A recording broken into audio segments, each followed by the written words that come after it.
Now, a 65-year-old man has confessed to the murder of a 15-year-old girl whose horrific rape and murder has shook the country of Romania and has even led to the sacking of the police chief there. Now, according to the lawyers of the accused, the man has not only confessed to this particular murder of a teen, but has also admitted to having murdered another girl. Now, the 65-year-old accused has been identified as Dinka and has been taken into custody on Saturday after investigators were searching for his home and garden, found human remains and jewellery belonging to the 15-year-old girl. Now, the brutal rape and murder has caused a massive outcry in the nation, and thousands of Romanians marched in Bucharest in protest.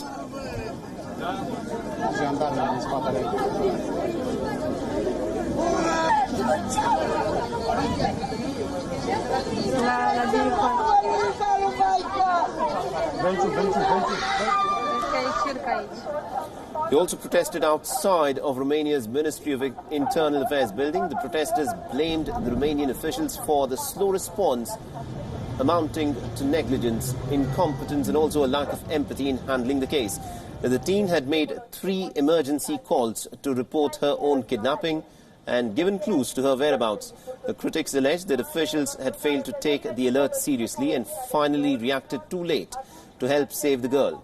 They also chanted anti-government slogans and staged a candle march in solidarity with the murdered teen.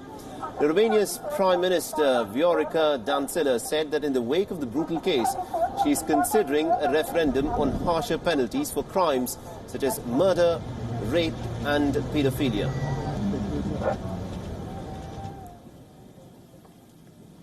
All right, let's now get you the latest in terms of what is happening in Moscow, where opposition leader Alexei Navalny has in fact been hospitalized after reports of being poisoned by an unknown chemical substance in prison. Now, Alexei Navalny was in prison serving his 30-day term for triggering the protests in Moscow when he showed signs of severe face swelling and skin redness. Now, at this point, the leader was in fact taken to the hospital where doctors indicated a possible exposure to the unknown chemical substance. And this has, of course, raised suspicions of a possible case of poisoning. And Navalny spokeswoman Kira Yarmish has also said that the leader has never shown signs of allergic reactions before.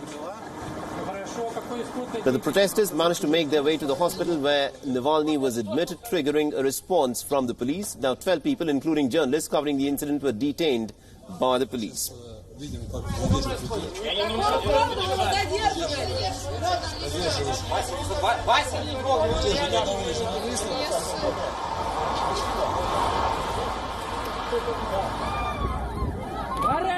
Moscow is, of course, seeing some of the biggest anti-government protests in recent years. Reports indicate that more than 1,000 people have in fact been arrested by the police so far. The people are protesting against the exclusion of many opposition candidates in the elections to Moscow's city council. The council is currently controlled by the pro-Kremlin United Russia Party, and as many as about 30 opposition candidates were disqualified from contesting. Almost about 3,500 people participated in the rally for the free and fair elections.